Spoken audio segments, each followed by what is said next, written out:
ಏನು ಮಾಡ್ತಿದ್ದೀನಿ ಅಂತ ಗೊತ್ತಾಗುತ್ತಲ್ಲ. ಬ್ರೈಟಾಗಿರೋ ಒಂದು ತರಕಾರಿ ಕುರ್ಮ, ವೆಜಿಟೇಬಲ್ ಕುರ್ಮ ಹೇಗೆ ಮಾಡೋದು ಅಂತ ತಿಳ್ಕೊಂಬಿಡೋಣ. ಸೊ ಫಸ್ಟು ನಾವು ಕಾಲಿಫ್ಲವರ್ ಅಥವಾ ಗೋಬಿ ತೊಗೊಂಡು ಬಿಸಿನೀರಲ್ಲಿ ಬಿಡಿಸ್ಕೊಂಡು ಅದನ್ನು ಬೇಯಿಸಿಟ್ಕೊಂಡಿದ್ದೀನಿ ಅರ್ಶಿನ ಹಾಕಿ.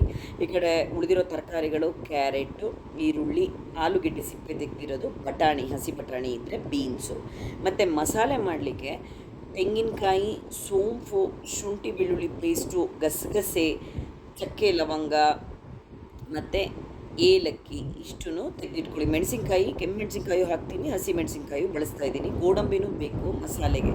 ಸೊ ಇಷ್ಟು ಇಂಗ್ರೀಡಿಯೆಂಟ್ಸು ನಾನು ಮಸಾಲೆಗೆ ಫಸ್ಟು ಮಸಾಲೆ ಮಾಡ್ಕೊಂಬಿಡೋಣ. ಗೋಡಂಬಿ ಮತ್ತು ಅದಕ್ಕೆ ನಾನು ತೆಂಗಿನಕಾಯಿ, ನೀವು ತುರಿಯಾದರೂ ಹಾಕ್ಕೋಬೋದು, ನಾನು ಇಲ್ಲಿ ತೆಂಗಿನಕಾಯಿ ಕಟ್ ಮಾಡ್ಕೊಂಡಿದ್ದೀನಿ. ಇಲ್ಲಿ ಹಸಿಮೆಣ್ಸಿನ್ಕಾಯಿ, ಕೆಮ್ಮು ಮೆಣಸಿನ್ಕಾಯಿ ಎರಡೂ ಹಾಕ್ಕೊಳ್ತಾ ಇದ್ದೀನಿ. ಗಸಗಸೆನೂ ಹಸಿದೆ, ನಾನು ಇದನ್ನೇನು ಹುರ್ಕೊಂಡಿಲ್ಲ. ಇಷ್ಟನ್ನು ಹಾಕ್ಕೊಂಡು ನೋಡಿ, ಸ್ವಲ್ಪ ನೀರು ಹಾಕ್ಕೊಂಡು ಮಿಕ್ಸಿ ಮಾಡ್ಕೊಂಬಿಡಿ. ಇಷ್ಟು ಮಿಕ್ಸಿ ಮಾಡಿ ಇಟ್ಕೊಂಬಿಡಿ. ಈ ಕಡೆ ನಾವು ಕುರ್ಮ ಮಾಡೋಕ್ಕೆ ಶುರು ಮಾಡಿಬಿಡೋಣ. ಒಂದು ಪ್ಯಾನಲ್ಲಿ ಎಣ್ಣೆ ಹಾಕಿ, ಸಾಸಿವೆ ಹಾಕಿ, ಹಿಂಗೆ ಹಾಕಿ, ಒಂಚೂರು ಜೀರಿಗೆ ಹಾಕಿ ಮಾಡಲಿಕ್ಕೆ ಶುರು ಮಾಡೋಣ. ಒಂದು ಸ್ವಲ್ಪ ಇದಾದಮೇಲೆ ಚಟಪಟ ಅಂದಮೇಲೆ ಮಸಾಲೆಗಳೆಲ್ಲ ಗೊತ್ತಲ್ವ, ಡ್ರೈ ಮಸಾಲೆಗಳು, ಚಕ್ಕೆ ಲವಂಗ, ಏಲಕ್ಕಿ ಅಥವಾ ಏಲಕ್ಕಿ ಸಿಪ್ಪೆ ಮತ್ತು ಪಲಾವ್ ಎಲೆ ಇಷ್ಟನ್ನು ಹಾಕ್ಕೊಂಡು ಒಂಚೂರು ಗಮ್ ಅಂತ ವಾಸನೆ ಬರೋ ತನಕ ಹುರ್ಕೊಳ್ಳಿ. ಇದೆಲ್ಲ ಆದಮೇಲೆ ಸೋಂಪು ಬರುತ್ತಲ್ಲ, ಆ ಸೋಂಪು ಹಾಕ್ಕೊಂಡು ಹುರ್ಕೊಳ್ಳಿ. ಆ ಸೋಂಪಿಂದನೇ ಒಂಥರ ಡಿಫ್ರೆಂಟ್ ಟೇಸ್ಟ್ ಬರೋದು. ಈಗ ಈರುಳ್ಳಿ ಹೆಚ್ಚಿಟ್ಕೊಂಡಿದ್ವಲ್ಲ, ಆ ಈರುಳ್ಳಿನೂ ಹಾಕ್ಕೊಂಡು ಹುರ್ಕೊಳ್ಳಿ. ಈರುಳ್ಳಿ ಚೆನ್ನಾಗಿ ಹುರಿರಿ. ಈರುಳ್ಳಿ ಆದಮೇಲೆ ನಾವು ಜಿಂಜರ್ ಗಾರ್ಲಿಕ್ ಪೇಸ್ಟ್, ಶುಂಠಿ ಬೆಳ್ಳುಳ್ಳಿ ಪೇಸ್ಟ್ ಇತ್ತಲ್ಲ, ಅದನ್ನು ಹಾಕ್ಕೊಂಡು ಹುರ್ಕೊಳ್ಳಿ. ಅದು ಹಾಕ್ತಿರ್ಲಿಕ್ಕೆ ಒಂದು ಸ್ವಲ್ಪ ಉಪ್ಪು, ಅರಿಶಿನ ಎಲ್ಲ ಹಾಕ್ಕೊಂಡು ಇನ್ನೊಂದು ಸ್ವಲ್ಪ ನೀಟಾಗಿ ಹುರ್ಕೊಳ್ಳಿ. ಆಮೇಲೆ ಟೊಮೊಟೊ ಸಣ್ಣಗೆ ಹೆಚ್ಚಿಟ್ಕೊಂಡಿದ್ವಲ್ಲ, ಟೊಮೊಟೊನೂ ಹಾಕ್ಕೊಳ್ಳಿ. ಟೊಮೆಟೊ ಚೆನ್ನಾಗಿ ಹುರ್ಕೊಳ್ಳಿ. ಎಲ್ಲ ಸ್ವಲ್ಪ ಸಣ್ಣ ಹುರಿರಿ.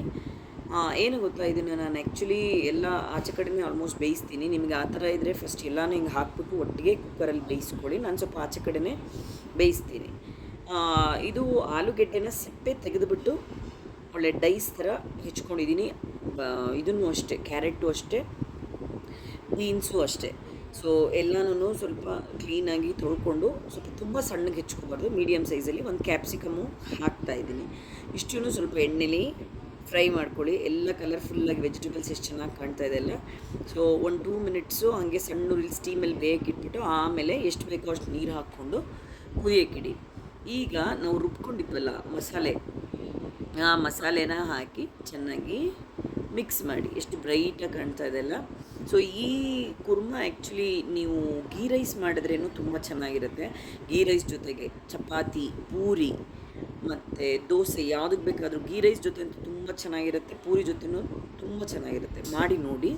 ಸೊ ನೋಡಿ, ಮಸಾಲೆ ಎಷ್ಟು ಬ್ರೈಟಾಗಿ ರೆಡ್ಡಾಗಿ ಕಾಣ್ತಾ ಇದೆ, ಆರೆಂಜ್ ಕಲರು. ಈಗ ನಾನು ಇನ್ನೇನು ಹಾಕ್ತಾ ಬರ್ತಿದ್ದೇನೋ ಲಾಸ್ಟ್ ಸ್ಟೇಜಲ್ಲಿ ನಾವು ಬೇಯಿಸಿಟ್ಕೊಂಡಿದ್ವಲ್ಲ ಗೋಬಿ ಮತ್ತು ಬಟಾಣಿ, ಹಸಿ ಬಟಾಣಿನೂ ನಾನು ಆ್ಯಕ್ಚುಲಿ ತೊಗೊಂಡಿದ್ದೆ. ಅದೇನು 5 ನಿಮಿಷಕ್ಕೆ ಬೆಂದೋಗುತ್ತೆ. ನೀವೇನಾದ್ರು ನೆನೆಸಿರೋ ಒಣ ಬಟಾಣಿ ಅಂದರೆ ಅದು ಮುಂಚೆನೇ ಒಂದು ಸಲ ಬೇಯಿಸ್ಕೊಂಡು ಆಮೇಲೆ ಹಾಕಿ, ನಾನು ಅದು ಹಸಿ ಬಟಾಣಿ ಅಂತ ಲಾಸ್ಟಲ್ಲಿ ಹಾಕ್ತಾಯಿದ್ದೀನಿ. ಕೊತ್ತಂಬರಿ ಸೊಪ್ಪು ಇಷ್ಟನ್ನು ಹಾಕ್ಬಿಟ್ಟು ಇನ್ನೇನು ಆಯಿತು. ಇದು ಸಣ್ಣ ಉರಿಲಿ ಕುದಿಯೋಕ್ಕಿಡಿ. ನಂಗೆ ತುಂಬ ಗಟ್ಟಿ ಅಂತ ಅನ್ನಿಸ್ತು, ಅದಕ್ಕೆ ಇನ್ನೊಂದು ಸ್ವಲ್ಪ ನೀರು ಹಾಕಿ ಕನ್ಸಿಸ್ಟೆನ್ಸಿ ಅಡ್ಜಸ್ಟ್ ಮಾಡ್ಕೊಳ್ತಾ ಇದ್ದೀನಿ. ಸೊ ಇದೆಲ್ಲ ಹಾಕ್ಬಿಟ್ಟು ಮಾಡಿ ನೋಡಿ, ಏನು ಚೆನ್ನಾಗಿರುತ್ತೆ ಗೊತ್ತಾ. ಇನ್ನೇನು ಆಗೋಯ್ತು ಇದು ಕುರ್ಮ. ಸಣ್ಣ ಉರಿಲಿ ಕುದಿಯೋಕ್ಕೆ ಶುರು ಮಾಡಿದ್ರೆ ಆಯಿತು ನೋಡಿ. ಇದನ್ನು ನೀವು ಬಿಸಿ ಬಿಸಿ ಚಪಾತಿ, ದೋಸೆ, ಪೂರಿ, ಗೀ ರೈಸ್ ಮಾಡಿದ್ರೆ ಕುರ್ಮ ಹಾಕ್ಕೊಂಡು ತಿಂದು ನೋಡಿ, ಏನು ಸೂಪರಾಗಿರುತ್ತೆ. ನಿಮಗೆಲ್ಲರಿಗೂ ಇಷ್ಟ ಆದರೆ ನೀವು ಮಾಡಿ ನೋಡಿ, ಮತ್ತು ನಿಮಗೆ ಫ್ರೆಂಡ್ಸ್ಗೆಲ್ಲ ಶೇರ್ ಮಾಡಿ. ಇದೇನು ಗೊತ್ತಾ, ಮಾಡೋದು ತುಂಬ ಈಸಿ ಮತ್ತು ಸಖತ್ ನ್ಯೂಟ್ರಿಷಿಯಸ್. ತುಂಬ ಒಳ್ಳೆ ವೆಜಿಟೇಬಲ್ಸ್ ಎಲ್ಲ ಹಾಕಿರ್ತೀವಿ. ತುಂಬ ರಿಚ್ಚಾಗಿ ಬರುತ್ತೆ. ಮತ್ತು ನಿಮಗೆ ಈ ಸಾಗು ತಿಂದರೆ ಇನ್ಯಾವ ಸಾಗುನೂ ಇಷ್ಟ ಆಗೋಲ್ಲ, ಯಾವ ಹೋಟ್ಲಿಗೆ ಹೋಗ್ಬೇಕು ಅನ್ಸಲ್ಲ, ಅಷ್ಟು ಚೆನ್ನಾಗಿರುತ್ತೆ ಕಾಂಬಿನೇಷನ್. ಎಸ್ಪೆಷಲಿ ಬಿಸಿ ಬಿಸಿಯಾಗಿ ತಿಂದ್ರಂತೂ ಸಖತ್ತಾಗಿರುತ್ತೆ. ನೀವು ಮಾಡಿ ಮನೇಲಿ ಎಲ್ಲರೂ ಹೆಂಗಿತ್ತು ಅಂತ ಕಮೆಂಟ್ ಮಾಡ್ತಾರಲ್ಲ, ನನಗೆ ಹೇಗಿತ್ತು ಅಂತ ತಿಳಿಸಿ. ಎಲ್ಲರ ಫ್ರೆಂಡ್ಸ್ಗೂ ಶೇರ್ ಮಾಡಿ. Like, share and subscribe.